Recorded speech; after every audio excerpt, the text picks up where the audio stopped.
Hello, good morning दोस्तों। कैसे हो आप सभी का बहुत बहुत स्वागत है आपके अपने यूट्यूब चैनल गोल पीएचडी आर्ट चैनल। जी हाँ, गोल पीएचडी आर्ट चैनल में आप सभी का बहुत बहुत स्वागत है। आज हम जिस विषय पे चर्चा करने चल रहे हैं वो आप एक कहावत सुने होंगे, सादा भोजन उच्च विचार। सुने होंगे ना। आज हम ऐसे ही कलाकार के विषय में अवगत कराएंगे कि कला इतिहासकार उसके सीधेपन पर धोधूपन का आरोप लगाया, कुटिलता का आरोप लगाया। कला इतिहास में उसको बहुत पीछे छोड़ दिए। क्यों? क्योंकि वो इन प्रसिद्ध नहीं होना चाहता था कि अपने रचना में कुछ ऐसे बवाल करे। ठीक है।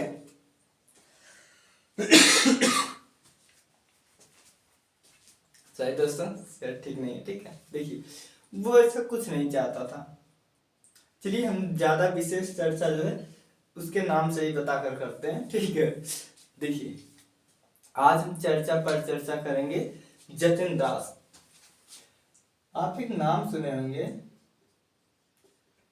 जतिन दास। चल क्यों नहीं रहा भाई।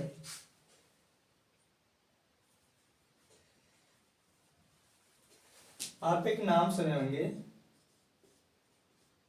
जतिन दास। ठीक है, कला जगत में ये नाम बहुत पीछे रह गया है।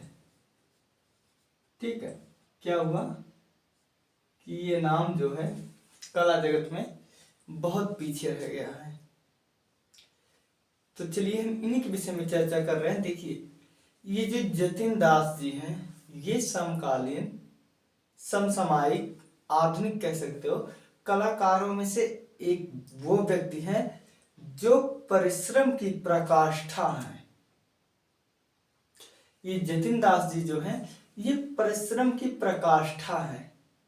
लेकिन आप जानते हो ना कि जो लोग सीधे होते हैं ना उनको लोग कुछ भी कहकर चले जाते हैं, बच्चे भी उनको सताते हैं। आप एक सांप देखे होंगे सर्प गांव में, बड़ा मोटा सा होता है चितकबरा जैसा। तो जानते हैं लोग कि वो दौड़ के नहीं काट सकता अपने शरीर के कारण। लेकिन अगर आपको एक बार पकड़ पा गया ना तो आपको मृत्यु तय है। तो बच्चे भी उसको उंगली करते हैं, डंडे से उसे छेड़ते हैं। तो इसी तरह है जो जतिन दास जी हैं ये आधुनिक समसामयिक कला में एक बहुत प्रतिष्ठित व्यक्ति थे, बहुत सरल स्वभाव के थे। इनके बारे में जब आप पढ़ेंगे ना तो एक कहावत है कि दुख और धोखा अपने ही देते हैं। हाँ, दुख और धोखा अपने ही देते हैं। जिनको आप अपना समझेंगे ना वही दुख और धोखा देगा। वही जतिन दास जी के साथ हुआ। जतिन दास जी जो है इनका जन्म उड़ीसा में हुआ था। ठीक है, इनका जन्म उड़ीसा में हुआ था। लेकिन इसके पहले हम जाने इनके पास आरोप क्या लगा था।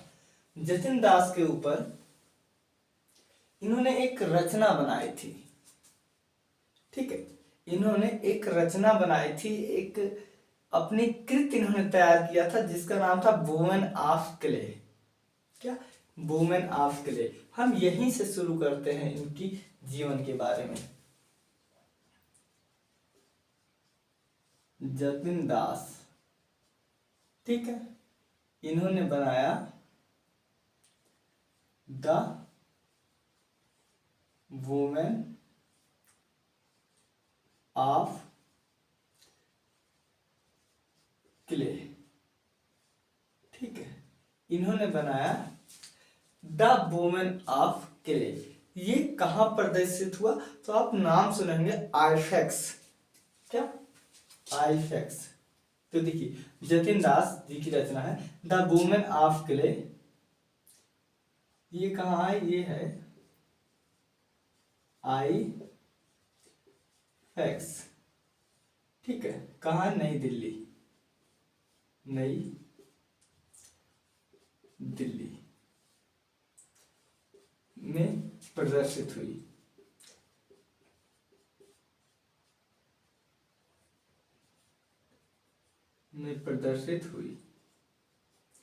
ठीक है, आ रहा है अच्छे से?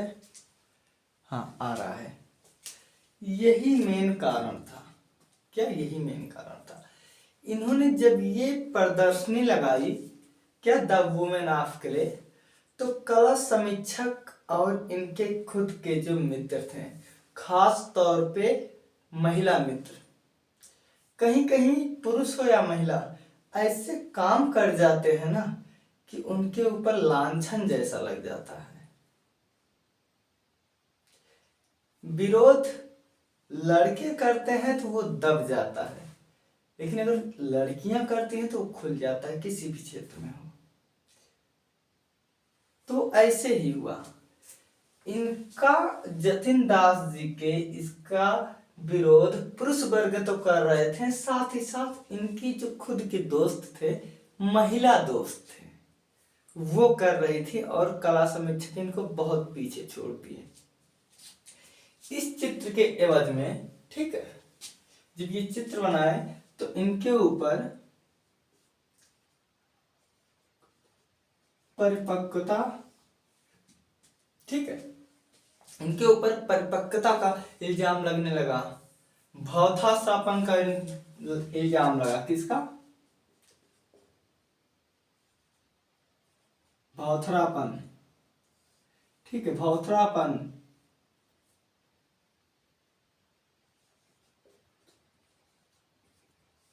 धोधेपन, यानी कि ये होता ना, सीधा साधा व्यक्ति होता ना, उसको कोई कुछ भी कहता है, कुठाग्रता का, ठीक है, हुआ।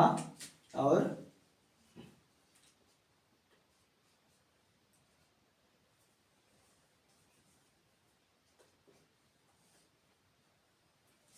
कुठाग्रता का आरोप लगा।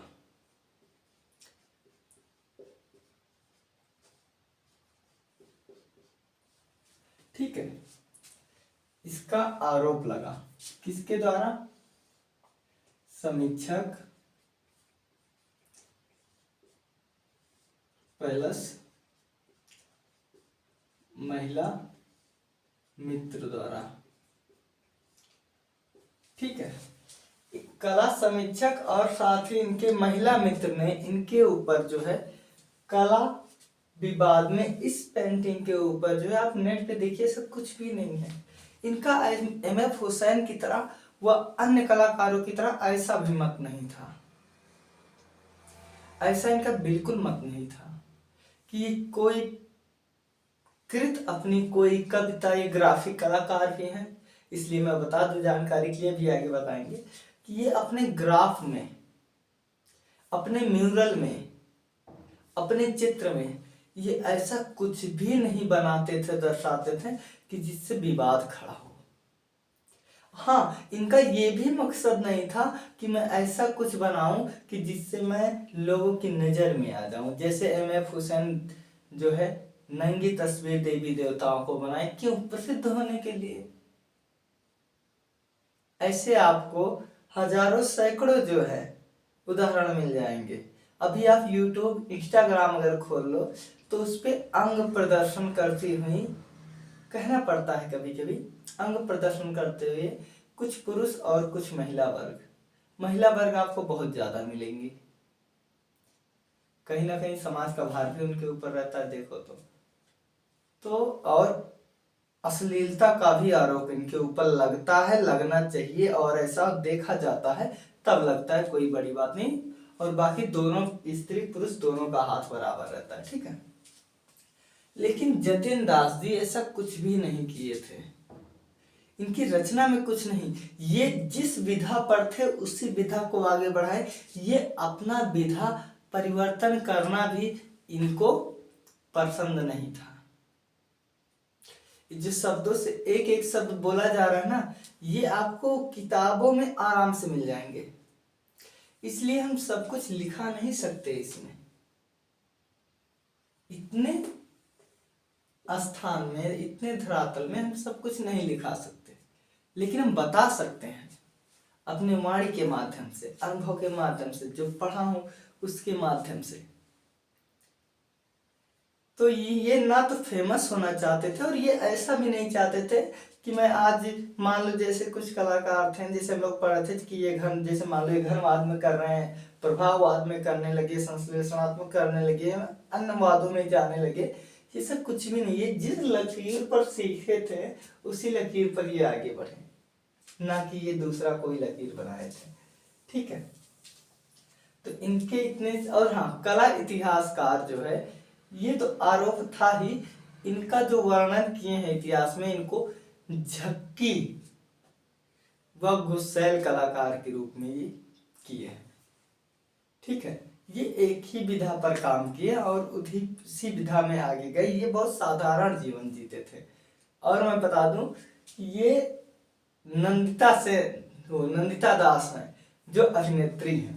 चलिए हम यहां देख लेते हैं।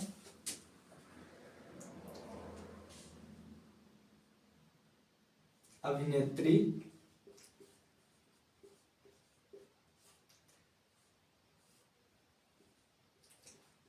नंदिता दास, इनकी पुत्री हैं। ठीक है,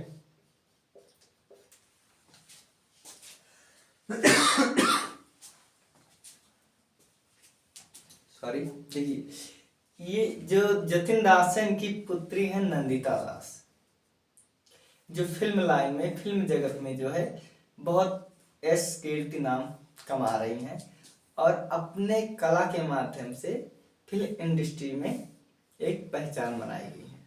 अब हम इसके परिश्रम के बारे में बात करते हैं अगर जो, ठीक है, तो ये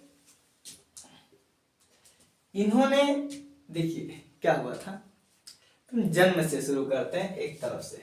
ठीक है, अब हम इनका है जन्म देख लेते हैं। तो जन्म इनका कब हुआ था बताइए। इनका जन्म 20 दिसंबर, कब, 20 दिसंबर 1941 को हुआ था उड़ीसा में। ठीक, कहाँ, उड़ीसा में। तो कब हुआ था, 20 दिसंबर 1941 उड़ीसा में।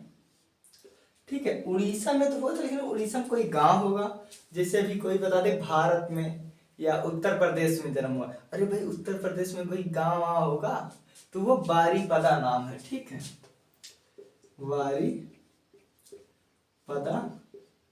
नामक ग्राम में, बारीपदा ग्राम में। ठीक है, इनका जन्म यहाँ पर हुआ था। अब इनका जन्म हुआ, इनके पिताजी एक वास्तुविद थे। ठीक है, क्या, पिताजी जो थे इनके, पिताजी थे एक वास्तुविद थे। ठीक है, एक वास्तुविद थे। अब ये जान लीजिए कि इनकी जो शिक्षा दीक्षा हुई, ये मिडिल क्लास के थे, लेकिन इनकी शिक्षा दीक्षा, खान पान, सब कुछ मिडिल क्लास से ऊपर था। इनको हर एक संगति मिला, लेकिन इनका मन रमता था आदिवासियों में। ठीक है, देखिए, थे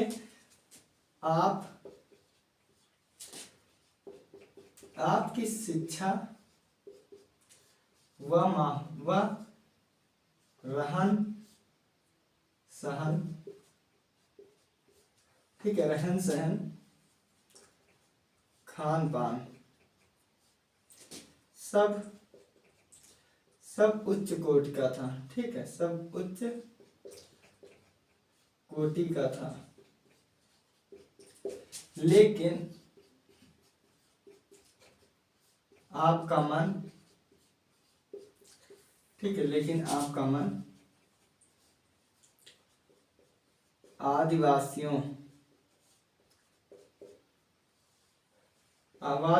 में रमता था। अब मैं सब कुछ नहीं लिखाऊंगा, हाँ, लेकिन सब कुछ बताऊंगा।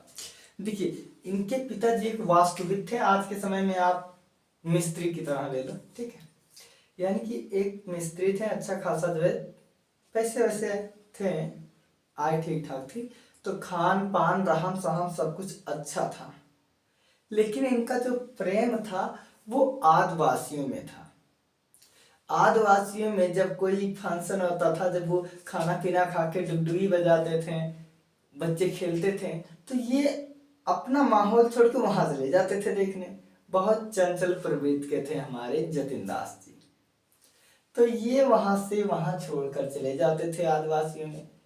फिर इन किसी के अंदर अगर हुनर होता है ना, तो वो तुरंत झलकता है। एक कहावत है कि खुदा जब हुस्न देता है नजाकत आ ही जाती है। तो यहाँ हुस्न का मतलब बाहरी सौंदर्य से नहीं है, हुनर से है। अगर किसी के अंदर हुनर रहता है ना, तो वो कहीं कहीं दिखने लगता है। जैसे जो बच्चा अगर डांस करने वाला हो, तो अगर डीजे या थोड़ा तेज आवाज में बाजा बजने लगता है म्यूजिक ना, तो उसके शरीर में हिलने डोलने लगते हैं हाथ पाँव होता है यही सब चीज। तो जैसे ये उनके आदिवासियों के बांसुरी वादक ढोल वोल सुनते थे, ये झोला वाला फेंक के भाग जाते थे देखने। जतिन दास जी, हाँ कोई दिक्कत नहीं थी, चले जाते थे। फिर ऐसे चलते चलते चलते चलते उम्र बढ़ती गई। फिर 1959 ईस्वी में, ठीक है, इसके बाद यहाँ लिख दे रहा हूं, सन 1959 में जे स्कूल ऑफ, ठीक है, जे स्कूल ऑफ आर्ट से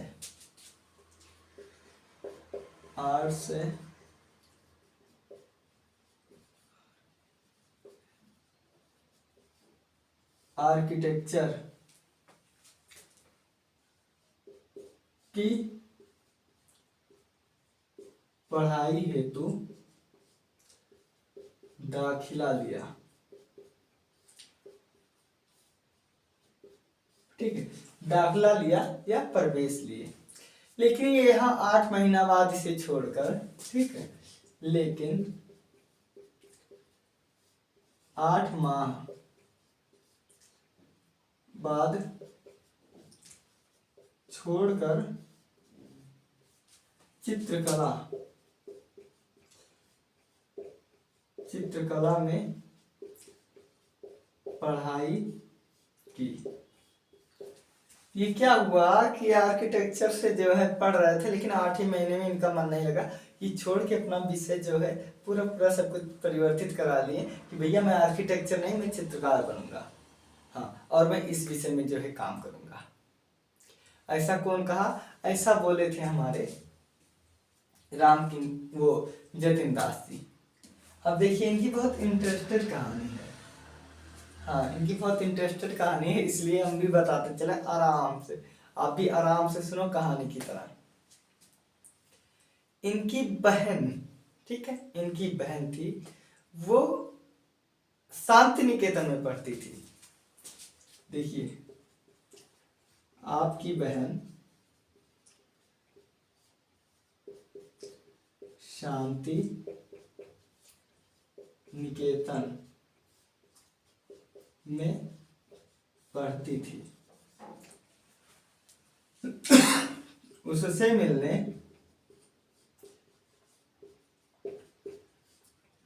आप शांति निकेतन जाते थे, ठीक है, शांति निकेतन जाया करते थे, वहां राम किंकर से आप करीबी थे, राम किंकर से आप बहुत करीब थे। मैं करीब लिखा हूं, गरीब मत लिख लेना तुम लोग नालायकों, ठीक है। देखिए जब राम किंकर बैच, ठीक है, कौन है? हमारे प्रसिद्ध मूर्तिकार, चित्रकार मूर्तिकार दोनों हैं, लेकिन मूर्तिकार में ज्यादा प्रवीणता इनको मिली हुई है। तो जतिन दास जी का जब 1959 ईस्वी में, ठीक है, इनका प्रवेश दिला दिया गया जे स्कूल ऑफ आर्ट कॉलेज में आर्किटेक्चर विभाग में। तो इन्होंने वहां मात्र 8 महीने शिक्षा ग्रहण की। उसके बाद इनका मन वहां पर नहीं रमा और ये आ गए चित्रकला विभाग में। कहा? चित्रकला विभाग में आ गए। फिर जब छुट्टी उट्टी होती थी तो इनकी एक बहन थी जो शांति निकेतन में पढ़ती थी, तो शांति निकेतन में उससे मिलने आना जाना इनका लगा रहता था। तो इनकी जो बहन थी शांति निकेतन के प्रसिद्ध कलाकारों से मिलाती थी कि देखो ये मेरा भाई है, जे स्कूल ऑफ आर्ट कॉलेज में पढ़ता है। हाँ, होता है ना अपना अपन मिलाने को। तो इसी तरह इनकी बहन जो है इनका परिचय कराती थी शांति निकेतन के कलाकारों थे। तो उसी दौरान राम किंकर बैस से भी इनका मुलाकात होता था। तो राम किंकर बैस और ये जतिन दास दोनों एक दूसरे में मित्र की तरह, ठीक है, जिस तरह से पानी एक दूसरे में मिल जाता है उसी तरह इन दोनों में दोस्ती हो गई। किसके? राम किंकर बैस और जतिन दास से। यहां तक ठीक है, इन दोनों में जो है दोस्ती हो गई। अब जतिन दास जी जो है, ठीक है, जतिन दास जी पिकासो से प्रभावित थे। ठीक, पिकासो से आप बहुत प्रभावित थे। ठीक है, आप पिकासो से जो है बहुत प्रभावित थे। अब इस दौरान अब हम बात कर लेते हैं इनके चित्रों की। ठीक है, हाँ, अब हम कुछ और चीजें बता दे रहे हैं, फिर इसे मिटाकर फिर बात करते हैं। ठीक है, तो देखिए इसी में आएगा नहीं सब कुछ, तो इसे हम एक बार पुनः देख लेते हैं, फिर उसके बाद इसे मिटाकर फिर आगे देखते हैं। ठीक है, देखिए जतिन दास का जन्म जो है 20 दिसंबर 1941 ईस्वी में हुआ था। कहाँ हुआ था? तो उड़ीसा में एक गांव है बारीपदा में हुआ था।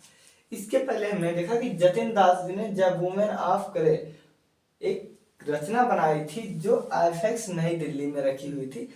इस रचना को लेकर के कला समीक्षक और इनके महिला मित्रों ने, महिला दोस्तों ने इनका बहुत विरोध किया, बहुत बेजोड़ विरोध किया और इनके ऊपर जो है अपरिपक्वता और भोथरापन, धोधेपन, कुठाग्रता का आरोप लगाया। साथ ही साथ कला समीक्षक, हाँ ये चीज मैं यहां पर ऐड कर दे रहा हूं, कला समीक्षक, ठीक है, कला समीक्षक इन्हें वो सम्मान नहीं दिला सके। ठीक है, वो सम्मान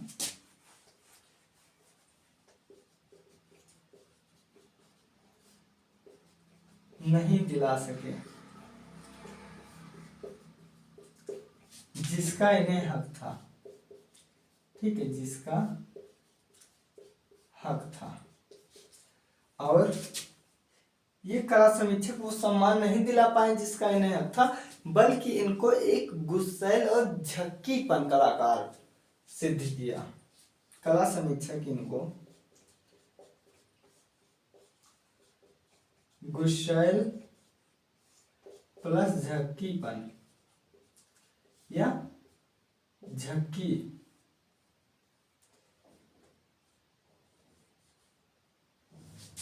कलाकार बताया।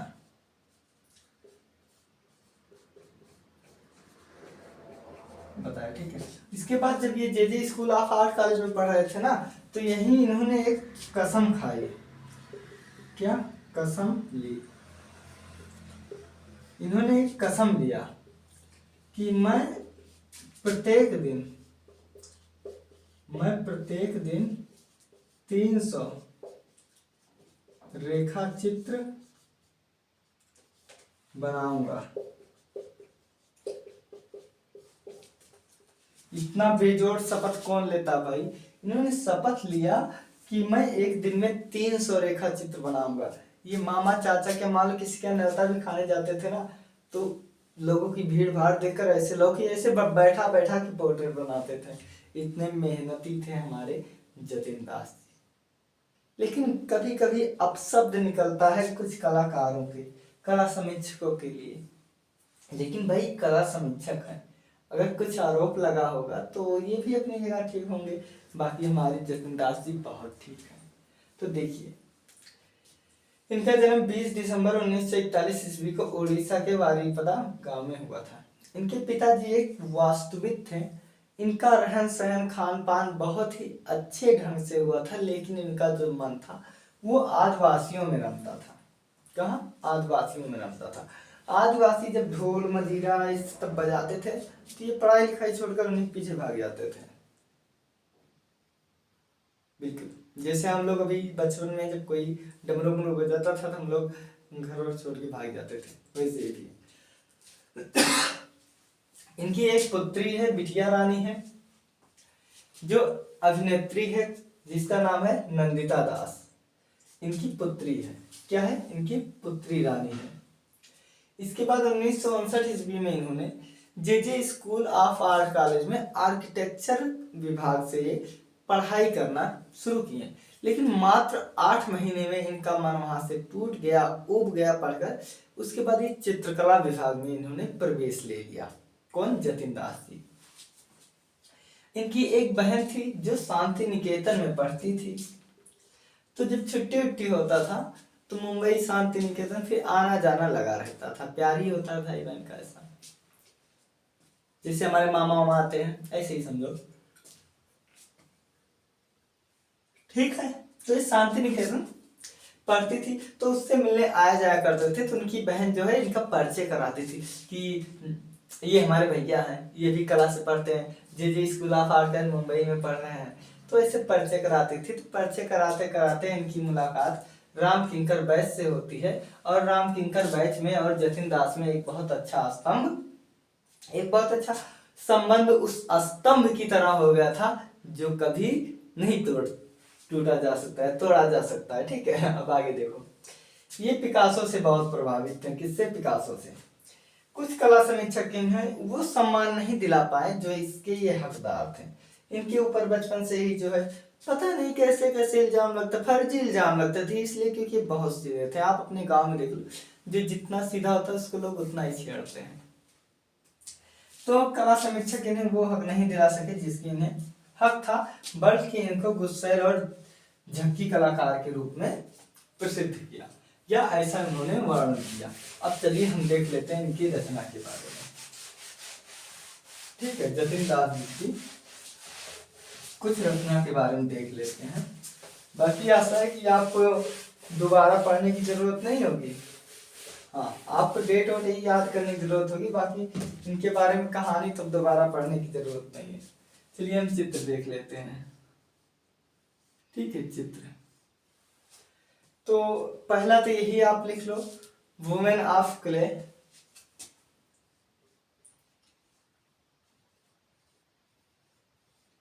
द वुमेन ऑफ क्ले, ठीक है। द वुमेन ऑफ क्ले हो गया, वुमेन मैन हो गया, वुमेन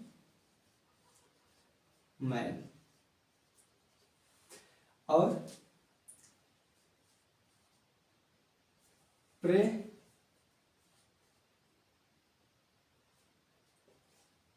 ऑफ सन। हिंदी में लिख दूं या इंग्लिश में ही रहने दो? चलो हिंदी में लिख देते हैं भाई, ठीक है। देखिए, पहला था द वुमेन ऑफ क्ले, ठीक है। पहला है द वुमेन ऑफ क्ले, दूसरा वुमेन, ठीक है, वुमेन और मैन, क्या है? दूसरा है आपका वुमेन मैन, तीसरा है सूर्य नमस्कार, तीसरा है सूर्य नमस्कार, चौथा क्या है? देखिए, चौथा आप सुने होंगे जो है N A for art, N A for art, N A for art. और पांचवा है हु, फिर इंग्लिश आ गया, हु एम आई, मतलब मैं कौन हूं, मैं कौन हूं। ठीक है, इसका मतलब है कि मैं कौन हूं। अब इसी के साथ ही साथ टेंडरली टुगेदर भी है। क्या? Tenderly together, tenderly together. ठीक है, टेंडरली टुगेदर किसकी है? जतनदार के साथ ही इनकी है। Pre modelling couple, pre modelling couple, pre modelling, ठीक है, और कपल, ये इनकी रचना है। इसी के साथ साथ इनका एक रचना है अशोक इन कलिंग।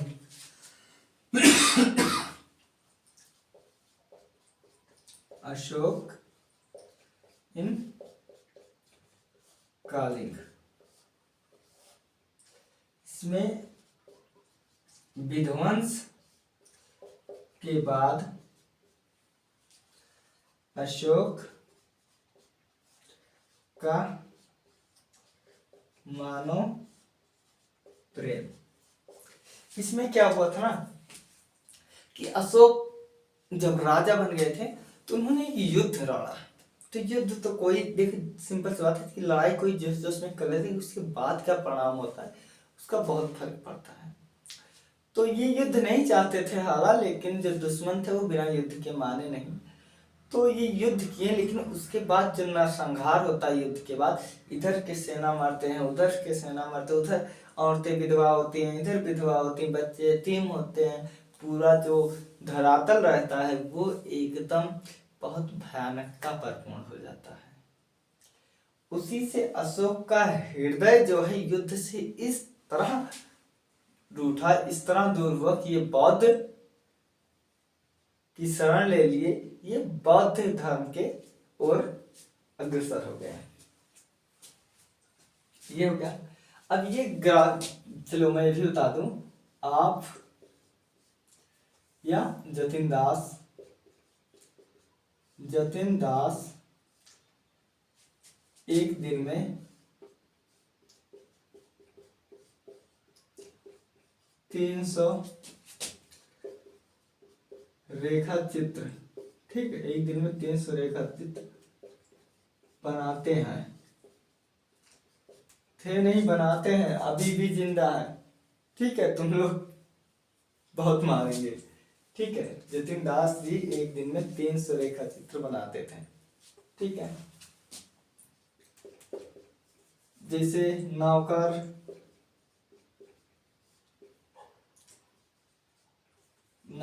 पागल, बच्चा, बूढ़ा व औरतों, सभी का, ठीक है, सभी का पोर्ट्रेट बनाते थे। कैसे? फ्री में,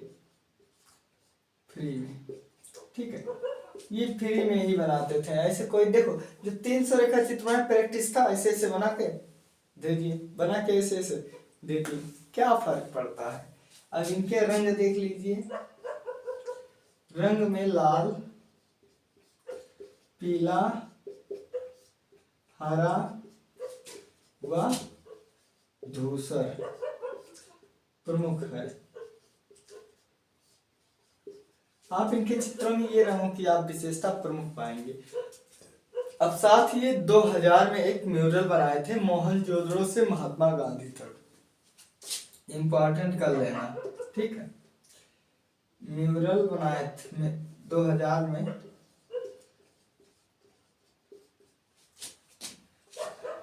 म्यूरल बनाए, म्यूरल का नाम क्या था? मोहनजोदड़ो से मोहन,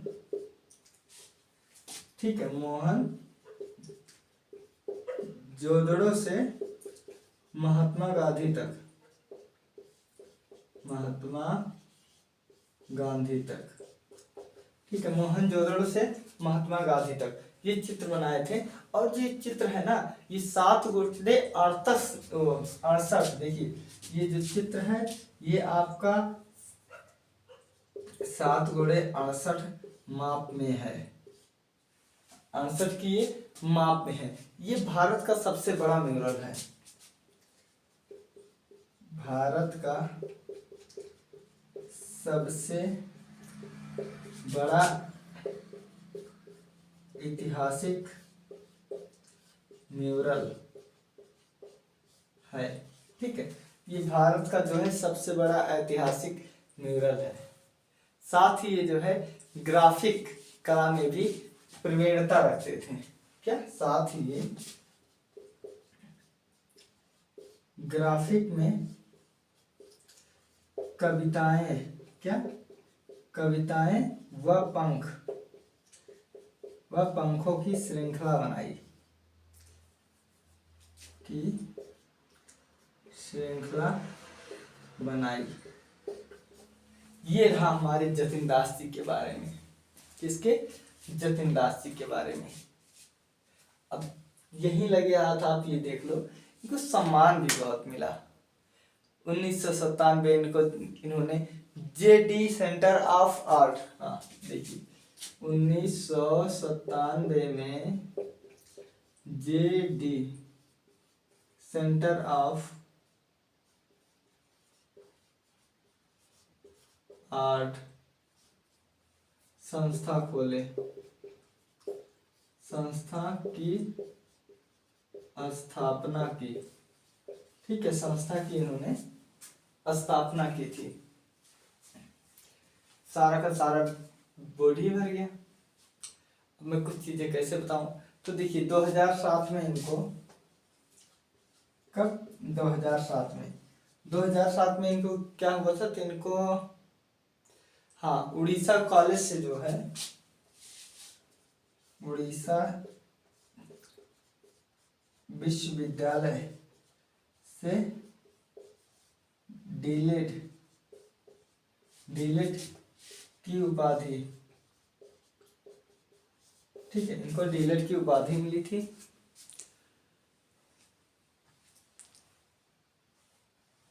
ठीक है, इनको डीलिट की उपाधि मिली थी कब, 2007 में।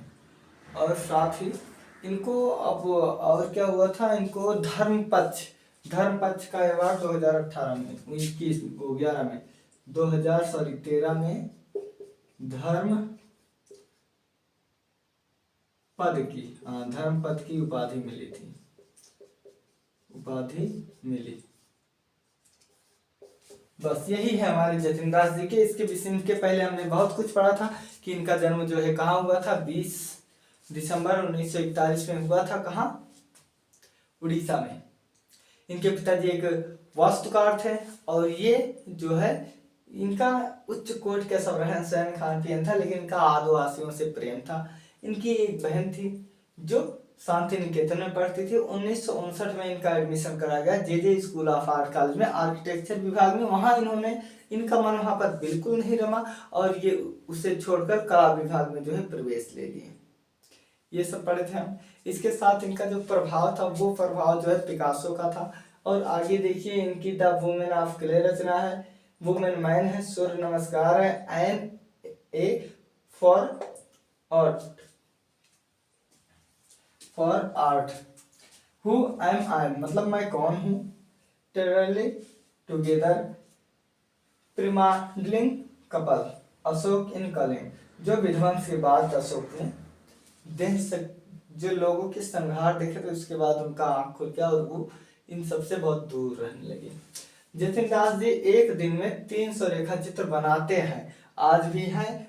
ये कुछ दिनों के लिए मुंबई में बसे, उसके बाद आज जो है प्रेजेंट पर ये दिल्ली में रहते हैं। 1997 में जेडी सेंटर ऑफ आर्ट की संस्था की इन्होंने स्थापना की। 2013 में धर्मपद की उपाधि मिली थी। साथ ही इनको 2007 में उड़ीसा विश्वविद्यालय से डीलेट की उपाधि मिली थी। 2000 में इन्होंने म्यूरल मोहनजोदड़ो से महात्मा गांधी तक बनाया, जो इतिहास का सबसे बड़ा ऐतिहासिक म्यूरल है। लाल पीला हरा नीला किनके चित्रों में प्रमुखता है। बस इतना रहा हमारे जतिन दास जी के बारे में।